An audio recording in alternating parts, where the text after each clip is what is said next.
Hello friends, welcome to Ayushman classes. हम लोग sequences chapter start किए थे। रियल एनालिसिस का ये पार्ट होता है, उसका ये लेक्चर नंबर 6 है।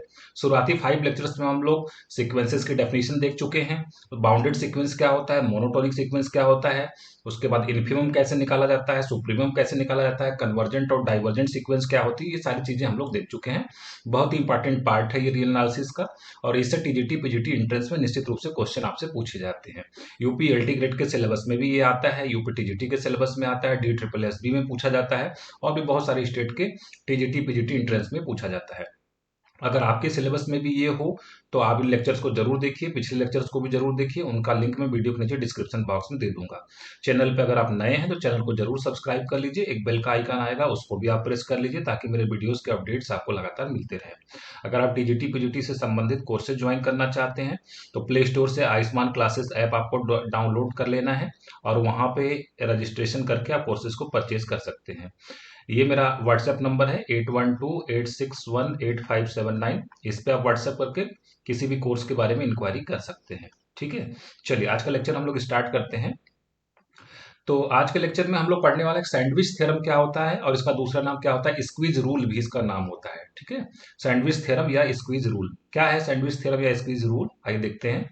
कहा जा रहा है if the sequence a n and c n converges to L. ठीक है, दो सीक्वेंस है, यहाँ पे एक सीक्वेंस है ए एन और दूसरा सीक्वेंस क्या सी एन। ये दोनों क्या होते हैं, एल की तरफ कन्वर्ज करते हैं। मतलब दोनों पे अगर लिमिट लगा दें, limit N tending to infinity A N चाहे limit N tending to infinity C N, तो दोनों कहाँ जाएंगे, एल की तरफ कन्वर्ज करेंगे। ठीक है, और एक कंडीशन ये होल्ड होती है कि एक नया सीक्वेंस बी एन है जिसका सभी टर्म ए एन और सी एन के बीच में लाई करता है। ठीक है ना, जैसे अगर हम लोग one n is equal to one रखें तो बी वन हमेशा क्या होगा, ए वन और सी वन के बीच में लाई करेगा। इसी तरीके से बी टू जो हमारा होगा, बी टू हमारा ए टू से बड़ा होगा या बराबर होगा और सी टू से छोटा होगा या बराबर होगा।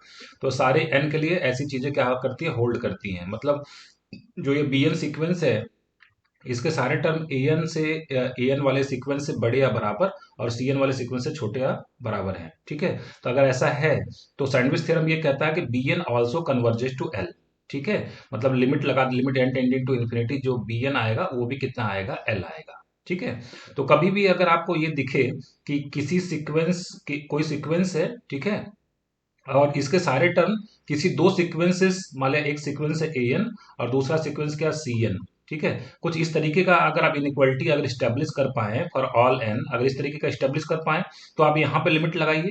अगर ये लिमिट कितनी आ गई, एल आ गई, और यहाँ पे भी लिमिट लगाइए आप, अगर ये भी कितना आ गया, एल आ गया, तो निश्चित रूप से जो ये बीच वाला जो सीक्वेंस है उसकी भी लिमिट कितनी आने वाली है, एल आने वाली है। ठीक है, देखिए इसका हम लोग कैसे इस्तेमाल करते हैं क्वेश्चंस में, आइए समझते हैं। फर्स्ट क्वेश्चन देखते हैं हम लोग। कहा जा रहा find the limit of the sequence. Limit of the sequence का मतलब मुझे निकालना है limit N tending to infinity A n. ठीक है, limit N tending to infinity A n निकालना है।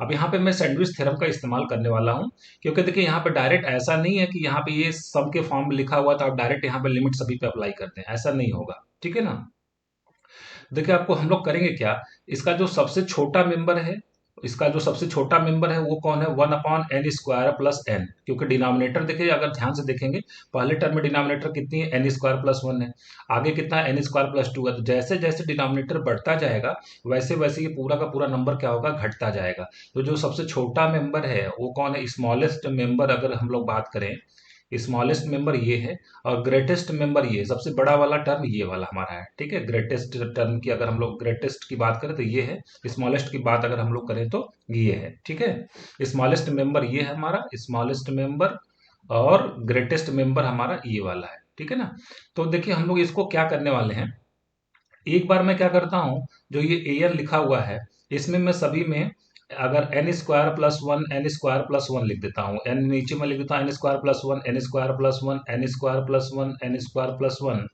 ये इस तरीके से मैं लिख देता हूँ one upon n square plus one. मतलब पहला टर्म तो एन स्क्वायर प्लस वन, अगला जो एन स्क्वायर प्लस टू है वहां पे मैंने क्या लिख दिया, एन स्क्वायर प्लस वन। फिर इसी तरीके से सभी डिनोमिनेटर में मैंने क्या लिख दिया, एन स्क्वायर प्लस वन लिख दिया। ठीक है ना, अब इसका मतलब क्या हो गया, इसका मतलब ये हो गया हमारा कि अब जो ये ए एन है, जो शुरुआत में हमको ए एन दिया हुआ था, वो हमारा क्या हो गया, less than or equal to this हो गया। मतलब जो राइट वाली चीज है ना वो लेफ्ट वाले से क्या हो गई, बड़ी हो गई। क्यों बड़ी हो गई, क्योंकि देखिए एन स्क्वायर प्लस, अगर हम बात करें जैसे एन स्क्वायर प्लस टू हमें जहां लिखना था वहां पे मैंने एन स्क्वायर प्लस वन लिख दिया। ठीक है। तो अब कौन सा छोटा है कौन सा बड़ा है इसमें, तो अगर हम लोग बात करें तो ये हमारा क्या है, बड़ा है, और ये हमारा नंबर यानी 1/n² + 1 क्या है, बड़ा है, और 1/n² + 2 क्या है, हमारा छोटा है, ठीक है ना। तो छोटी चीज हटा के मैंने वहां पे जब बड़ी, जब यहाँ तक 1/an में 1/n² + 2 था, उसको हटा के मैंने क्या लिख दिया, 1/n² + 1 लिख दिया। मतलब ये राइट वाली चीज क्या हो गई, बड़ी हो गई, ठीक है। तो इस तरीके से देखिए हम यहाँ पे ये लिख सकते हैं कि an हमारा जो है वो <= ऐसे इसमें कितने टर्म है, n टर्म है, तो n टाइम्स कितना हो गया, n टाइम्स 1/n² + 1 हो गया। ऐसा हम लोग क्रम हर बार सैंडविच थ्योरम में करने वाले हैं, तो इसको आप ध्यान से समझ लीजिएगा, ठीक है। तो ये तो पहली बात हो गई।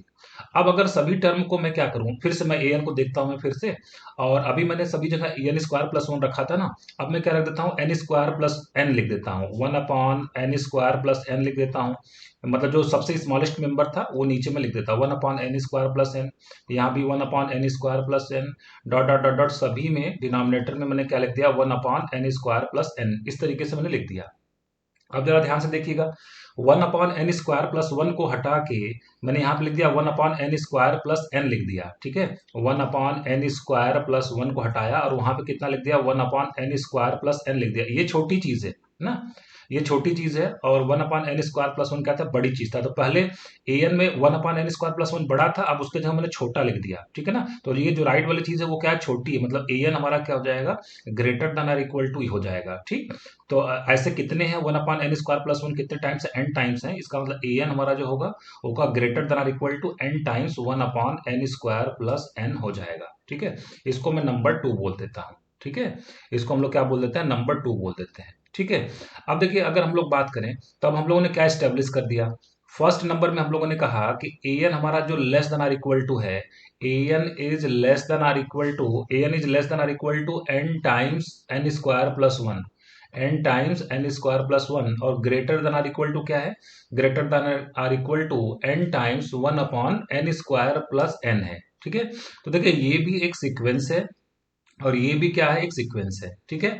और ये जो हमारा an है जिसकी हमको लिमिट निकालनी है, वो इन दोनों सीक्वेंस, इसके जो टर्म है वो दोनों सीक्वेंस के बीच में इस तरीके से लाई करते हैं, ठीक है ना।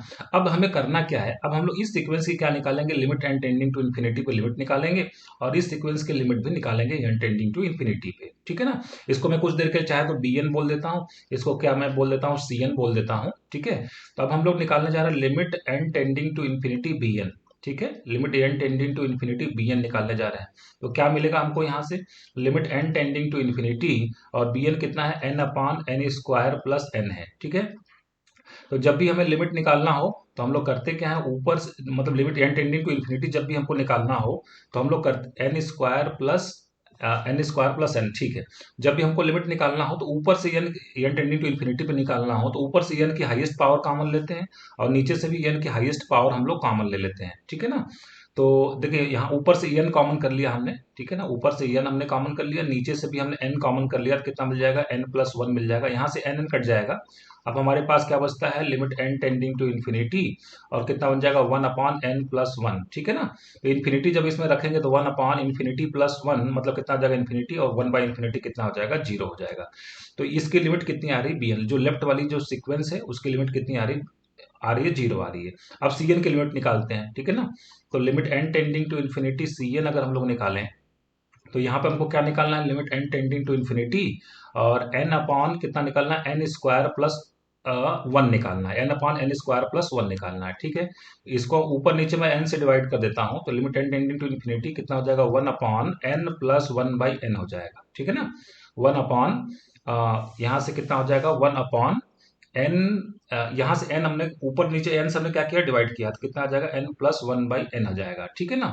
तो कितना मिलने वाला हमको यहाँ से, दिस इज इक्वल टू 1/∞+1/∞ कितना हो जाएगा, 0 हो जाएगा, और 1 इसका मतलब 1/∞ बचा, और 1/∞ कितना आता है, 0 आता है, ठीक है ना।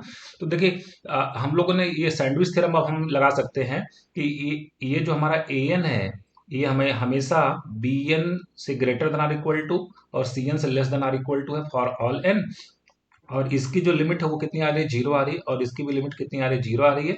इसका मतलब ये जो बीच वाला जो सीक्वेंस है उसकी भी लिमिट कितनी आएगी, limit n tending to infinity जो an है वो भी कितना आएगा, 0 आएगा। तो ये सैंडविच थ्योरम का एप्लीकेशन है, ठीक है। आइए कुछ और क्वेश्चन करेंगे तो आपको कॉन्सेप्ट अच्छे से क्लियर हो जाएगा, ठीक है। देखिए क्वेश्चन नंबर 2, क्वेश्चन नंबर 2 में देखिए हम लोगों से क्या कहा जा रहा है। क्वेश्चन नंबर 2 में कहा जा रहा है find limit N tending to infinity A n where a n is equal to this. ठीक है, अब देखिए हम लोग करेंगे क्या। सबसे पहले आपको पहचानना है कि सबसे छोटा मेंबर कौन सा है इसका और सबसे बड़ा मेंबर कौन सा है। तो जब डिनोमिनेटर कम रहेगा तो वो छोटा रहेगा, ठीक है ना। सॉरी, डिनोमिनेटर कम रहेगा तो वो नंबर क्या रहेगा, बड़ा रहेगा ना। ये हमारा कौन सा नंबर है, ये हमारा लार्जेस्ट मेंबर है। ठीक है, ये हमारा क्या है, लार्जेस्ट मेंबर है। और ये हमारा क्या है, स्मॉलेस्ट मेंबर है। ठीक है ना, ये हमारा क्या है, स्मॉलेस्ट मेंबर है। अब देखिए डायरेक्ट मैं लिखूंगा इस बात को कि जो हमारा ए एन होगा वो greater than or equal to less than or equal to. ठीक है, क्या होगा greater than or equal to less than or equal to में, लार्जेस्ट हमारा कौन सा है, एन प्लस वन का होल स्क्वायर। मतलब एन टाइम्स क्या लिखने वाले हैं हम लोग, one upon n plus one का होल स्क्वायर। मतलब डिनोमिनेटर में हर जगह मैं क्या लिखने वाला हूँ, एन प्लस वन का होल स्क्वायर लिखने वाला हूँ। तो राइट वाली चीज ए एन से क्या हो जाएगी, बड़ी हो जाएगी। इसी तरीके से इसके लेफ्ट में मैं क्या लिखने वाला हूँ, एन टाइम्स, ठीक है, एन टाइम्स जो स्मॉलेस्ट मेंबर क्या था, one upon n plus n का होल स्क्वायर। ठीक है ना, मतलब one upon n plus n का क्या है, होल स्क्वायर, ऐसे मैं लिखूंगा। ठीक है, तो इसका मतलब ये होगा कि ए एन हमारा, चलिए मैं इसको बी एन सी एन बोल देता हूँ। ए एन हमेशा क्या है, greater than or equal to B N और less than or equal to क्या है, सी एन है, फॉर ऑल एन। ठीक है, अब अगर हम लोग लिमिट निकालें और बी एन की लिमिट और सी एन की लिमिट अगर सेम आ जाए तो हम कहेंगे कि ए एन की लिमिट भी वही आएगी। ठीक है, तो इसके लिए हम लोग क्या करेंगे, इसके लिए हम लोग limit N tending to infinity b n निकाला जाएगा। बी एन क्या है हमारा, n upon n plus n का होल स्क्वायर। ठीक है, n upon n plus n का क्या है, होल स्क्वायर है। ठीक है, तो यहां से क्या मिलने वाला हमको, limit N tending to infinity. ठीक है, तो ऊपर से मैं क्या करने वाला हूँ, ऊपर से मैं एन कॉमन कर लेता हूँ। ठीक है, और नीचे से भी क्या कॉमन कर लेता हूँ, एन, नीचे कितना है, एन प्लस एन मतलब टू एन है, टू एन का स्क्वायर मतलब फोर एन स्क्वायर है ना, ऐसे लिख देते हैं, फोर एन स्क्वायर लिख देते हैं। ठीक है, तो कितना हो जाएगा, limit N tending to infinity और वन अपॉन कितना हो जाएगा, फोर एन, और इन्फिनिटी रखेंगे तो वन बाई इन्फिनिटी कितना आ जाएगा, जीरो आ जाएगा। ठीक है, तो बी एन की लिमिट कितनी आ गई, जीरो आ गई। इसी तरीके से limit N tending to infinity, ये सी एन निकालें, सी एन कितना है, n upon n plus one का क्या है, होल स्क्वायर है। ठीक है, तो कितना मिलेगा हमको, limit N tending to infinity n upon, नीचे से एन कॉमन कर लेते हैं ब्रैकेट में, तो ब्रैकेट से बाहर क्या आएगा, एन स्क्वायर आएगा, और यहाँ पे कितना आ जाएगा, one plus one by N आ जाएगा, उसका होल स्क्वायर हो जाएगा, एक एन से कट जाएगा। तो हमारे पास क्या बचेगा, limit N tending to infinity one upon n, one plus one by n का होल स्क्वायर, और इन्फिनिटी रखे तो वन बाई इन्फिनिटी कितना आ जाएगा, जीरो, और यहाँ पे कितना मिल जाएगा, मतलब वन अपॉन इन्फिनिटी ब्रैकेट में one plus zero, one plus zero मतलब वन। ठीक है, और तो इन्फिनिटी को वन में मल्टीप्लाई किया, कितना हो गया इन्फिनिटी, और वन बाई इन्फिनिटी कितना आ गया, जीरो आ गया। तो अगर आप ध्यान से देख पा रहे हैं तो बी एन की लिमिट भी कितनी आ रही है, जीरो आ रही है, और सी एन की लिमिट भी कितनी आ रही है, जीरो आ रही है। इसका मतलब ये जो बीच वाला जो सीक्वेंस है इसकी भी लिमिट कितनी आएगी, जीरो आएगी। तो हम लास्ट में आंसर क्या लिखेंगे, therefore by sandwich theorem limit N tending to infinity A n is equal to कितना आ जाएगा, जीरो आ जाएगा। ठीक है, चलिए बढ़ते हैं नेक्स्ट क्वेश्चन की तरफ। नेक्स्ट क्वेश्चन भी सिमिलर टाइप का है, find the limit N tending to infinity A n. एक सीक्वेंस ए एन है जिसकी एन टेंडिंग टू इन्फिनिटी में लिमिट निकालनी है, मतलब बताना है कि कन्वर्जेंट है कि डाइवर्जेंट है। ठीक है ना, तो इसके लिए देखिए हम लोग क्या करने वाले हैं, फिर से वही चीजें हैं। तो मैं देखिए क्या करने वाला, इसमें जो लार्जेस्ट मेंबर देखना है और स्मॉलेस्ट मेंबर आपको देखना है कि कौन सा है। ठीक है ना, तो देखिए ये जो फर्स्ट नंबर पे लिखा रहता है ये हमारा क्या होता है, लार्जेस्ट नंबर होता है। ठीक है ना, लार्जेस्ट मेंबर। ठीक है, क्योंकि इसका डिनोमिनेटर सबसे कम है। और ये जो हमारा होता है ये हमारा क्या होता है, स्मॉलेस्ट मेंबर होता है, स्मॉलेस्ट मेंबर होता है। ठीक है ना, तो मैं इस बात को ऐसे लिख सकता हूँ कि ए एन जो हमारा है that will be greater than or equal to n times, ठीक है ना, स्मॉलेस्ट कौन सा था, एन स्क्वायर प्लस एन वाला ना, तो एन टाइम्स वन अपॉन क्या लिखने वाले हैं, एन स्क्वायर प्लस एन का पावर कितना लिखने वाले हैं, वन बाई टू, और ये less than or equal to क्या हो जाएगा, n times one upon n square plus one का क्या लिखने वाले हैं, पावर वन बाई टू लिखने वाले हैं। ठीक है, तो चलिए कुछ देर के लिए मैं इसको बोल देता हूँ कि ये हमारा बी एन है, और इसको मैं क्या बोल देता हूँ, दिस इज इक्वल टू क्या है, हमारा सी एन है, फॉर ऑल एन। ठीक है, अब हम लोग क्या निकालेंगे, बी एन की लिमिट निकालेंगे, और किसकी लिमिट निकालेंगे, हम लोग सी एन की लिमिट निकालेंगे। अब देखिए हम लोग यहाँ पे लिमिट निकालेंगे। ठीक है, तो लिमिट अगर हम लोग निकालें, limit N tending to infinity b n निकालें, बी एन हमारा कितना है, एन अपॉन कितना है, एन स्क्वायर प्लस एन की पावर वन बाई टू, मतलब अंडर रूट में है। ठीक है ना, तो यहाँ से हम लोग देखिए क्या निकालने वाले हैं, this is equal to limit N tending to infinity, ठीक है ना, और कितना हो जाएगा, एन अपॉन, और भीतर से हम लोग क्या कॉमन कर लेंगे, एन स्क्वायर कॉमन कर लेंगे, तो बाहर कितना आ जाएगा, बाहर आ जाएगा मॉड एन, और भीतर कितना आ जाएगा, अंडर रूट में कितना हो जाएगा, वन प्लस, और कितना हो जाएगा 1/n हो जाएगा, ठीक है ना। चूंकि limit n tending to infinity है मतलब पॉजिटिव है, n कैसा पॉजिटिव है, इन्फिनिटी की तरफ टेंड कर रहा है मतलब पॉजिटिव है, तो मॉड हट जाएगा, तो ये n क्या हो जाएगा, कट जाएगा। तो हमारे पास क्या बचेगा, limit n tending to infinity, और यहाँ पे कितना बचेगा 1/√1 + 1/n। यहाँ पे इन्फिनिटी रखेंगे तो 1/∞ कितना हो जाएगा 0, तो कुल मिलाकर 1/√1 + 0, तो कुल मिलाकर कितना मिलेगा 1 मिलेगा, ठीक है ना। इसी तरीके से limit n tending to infinity, अगर हम लोग cn निकालें, cn कितना है n/√n² + 1 है, ठीक है। तो यहाँ से भी हम लोग क्या करेंगे, limit n tending to infinity, और जो स्क्वायर रूट है उसमें से हम लोग n² कॉमन कर लेते हैं, तो बाहर कितना आएगा मॉड n आएगा, और भीतर कितना आ जाएगा 1 + 1/n² आ जाएगा, ठीक है ना। और चूंकि n tending to infinity n infinity की तरफ टेंड कर रहा है मतलब n पॉजिटिव नंबर है, तो मॉड n के बराबर होगा, कट जाएगा यहाँ से। तो हमारे पास कितना बचने वाला है, limit n tending to infinity और 1/√1 + 1/n², और यहाँ पे रखेंगे 1/∞ 0 हो जाएगा, कुल मिला के लिमिट कितनी मिल जाएगी 1 मिल जाएगी। इसका मतलब ये हो गया कि limit n tending to infinity, limit n tending to infinity bn वो भी कितना मिल रहा है 1 मिल रहा है, और limit n tending to infinity cn है वो भी कितना मिल रहा है 1 मिल रहा है, और ये जो an है वो इस कंडीशन को क्या करता है, होल्ड करता है, मतलब an हमेशा greater than or equal to bn है, less than or equal to cn है, और इन दोनों की लिमिट कितनी आ रही है 1 आ रही है, इसलिए हम लोग कह सकते हैं कि सैंडविच थ्योरम से हम लोग कह सकते हैं कि therefore limit n tending to infinity, limit n tending to infinity an is equal to भी कितना आ जाएगा 1 आ जाएगा, ठीक है। तो आई होप सो आपको सैंडविच थ्योरम समझ में आ गया होगा अच्छे से, सैंडविच थ्योरम क्या होता है और कहाँ पे अप्लाई किया जाता है, ठीक है। चलिए अब हम लोग नेक्स्ट टॉपिक देखते हैं। नेक्स्ट टॉपिक हमारा डी एलम्बर्ट्स लिमिट क्या होता है, ठीक है ना। डी एलम्बर्ट्स लिमिट मतलब एक रूल है, ठीक है ना। तो ये रूल के थ्रू हम लोग जो है सीक्वेंस की क्या निकालते हैं, लिमिट निकालते हैं। तो देखिए क्या है रूल, पढ़ते हैं सबसे पहले। कहा जा रहा है let a n be a sequence with a n is not equal to 0, मतलब उसका कोई भी टर्म 0 नहीं है, ठीक है। And limit a n tending to infinity A n + 1/an is equal to L. हमने क्या किया, ए एन + 1th टर्म निकाला और nth टर्म निकाला, दोनों को डिवाइड करके उसकी एन टेंडिंग टू इन्फिनिटी पर लिमिट निकाली, और वो सपोज कितना आ गया एल आ गया। तो हम लोग कंक्लूजन क्या क्या निकाल सकते हैं। पहला कंक्लूजन ये है कि अगर मॉड ऑफ एल क्या है, लेस देन 1 है, अगर मॉड ऑफ एल जो लिमिट आई है उसका मॉड क्या है, लेस देन 1 है, तो हम कहेंगे कि limit a n tending to infinity A n is equal to 0। इसका मतलब यह होगा कि सीक्वेंस जो ए एन है वो 0 की तरफ क्या करता है, कन्वर्ज करता है, ठीक है। और दूसरा कंक्लूजन इसमें यह है कि अगर मॉड ऑफ एल क्या आ गया, ग्रेटर देन 1 आ गया, तो हम कहेंगे कि limit a n tending to infinity A n is equal to infinity, मतलब उसकी जो लिमिट है nth टर्म की जो लिमिट है वो इन्फिनिटी की तरफ टेंड करेगी, और कोई इन्फिनिटी की तरफ टेंड करता है तो उस सीक्वेंस को हम लोग क्या बोलते हैं, डाइवर्जेंट बोलते हैं। इसका मतलब an क्या हो जाएगा, डाइवर्जेंट हो जाएगा, और किधर की तरफ डाइवर्ज करेगा, इन्फिनिटी की तरफ क्या करेगा, डाइवर्ज करेगा, ठीक है। तो इसको हम लोग बोलते हैं डी एलम्बर्ट्स लिमिट। आइए देखते हैं कि इसको हम लोग अप्लाई कैसे करेंगे, क्वेश्चंस में इसको कैसे अप्लाई किया जाता है, ठीक है। देखिए फर्स्ट क्वेश्चन हमारा क्या है, कहा जा रहा है so that the limit n tending to infinity x की power n is equal to 0 where mod of x less than 1। तो जनरली डी एलम्बर्ट्स लिमिट का हम लोग इस्तेमाल तब करते हैं जब उसमें क्वेश्चन में x और n का मिक्सचर आ जाए, मतलब x भी आपको अगर क्वेश्चन में दिखे और n पे, तो ये limit n tending to infinity मतलब n पे डिपेंड ही करती है। तो जनरली x और n का जब भी कॉम्बिनेशन दिया जाए अगर लिमिट में, सीक्वेंस में, तो आपको समझ लीजिए कि डी एलम्बर्ट्स लिमिट का आपको इस्तेमाल करना है, ठीक है। तो देखिए हम लोग सबसे पहले क्या करेंगे, हमारा जो nth टर्म है वो कितना है, ए एन इज इक्वल टू हमारे पास कितना x की पावर n है, ठीक है। और ए एन + 1 अगर निकालने जाए मतलब n को हम लोग रिप्लेस कर देंगे किससे, n + 1 से, तो कितना हो जाएगा x की पावर n + 1 हो जाएगा, ठीक है। अब हम लोग क्या कर लेते हैं, अब हम लोग ए एन + 1/an निकाल लेते हैं। तो ए एन + 1/an की बात करें तो x की पावर n + 1 और डिवाइडेड बाय कितना हो जाएगा, x की पावर n हो जाएगा, ठीक है ना। तो ये हमको कितना मिलने वाला है, दिस इज इक्वल टू मिलेगा x, ठीक है।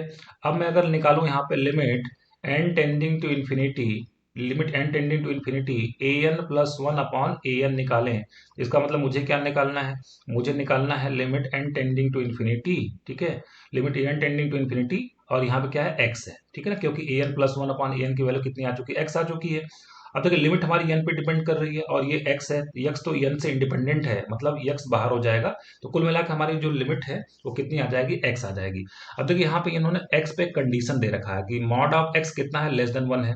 अब डी एलम्बर्ट्स रूल को आप याद करिए, डी एलम्बर्ट्स लिमिट क्या कहती थी कि जो भी आपने लिमिट निकाला, हमारी फिलहाल लिमिट कितनी आई है, x आई है। इन्होंने कहा कि अगर वो लिमिट का मॉड अगर 1 से कम है तो इसका मतलब ये हुआ कि उस limit N tending to infinity A n is equal to कितना आएगा, 0 आएगा। तो यहाँ पे देखिए हमको दिया ही है कि मॉड ऑफ एक्स लिमिट आई, ये लिमिट हमारी कितनी आई, एक्स आई है, और उसका मॉड क्या है, लेस देन 1 है, ये हमको क्या है, गिवन है। इसका मतलब हम यहाँ से कंक्लूजन क्या निकाल सकते हैं, this implies that limit N tending to infinity A n is equal to कितना हो जाएगा, 0 हो जाएगा। ठीक है, और limit N tending to infinity A n हमारा कौन था, ए एन था हमारा एक्स की पावर एन।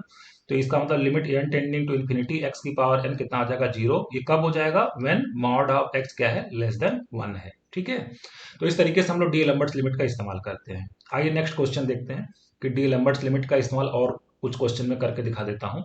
यहाँ पे क्वेश्चन ये कहा जा रहा है कि so that limit N tending to infinity x की power N upon N factorial is equal to 0 for all X belongs to R. तो अगर आप फिर से ध्यान से देख पा रहे हो तो ये एक्स और एन का कॉम्बिनेशन है, सीक्वेंस का क्वेश्चन है, सीक्वेंस के लिमिट निकालनी है, और यहाँ भी ये क्या है, एक्स और एन के कॉम्बिनेशन के फॉर्म में दिया गया है। तो यहाँ पे हम लोग डी एलम्बर्ट्स लिमिट का इस्तेमाल करने वाले हैं। तो उसके लिए सबसे पहले देखिए ए एन हमारा क्या है, ए एन हमारा है एक्स की power N upon N factorial है। ठीक है, एक्स की power N upon N factorial हमारे पास है, क्या हमारा ए एन है। ठीक है, अब अगर हम लोग निकालने जाएं ए एन प्लस वन, तो जहां जहां पे n होगा उसको हम लोग n प्लस वन से क्या करेंगे, रिप्लेस कर देंगे।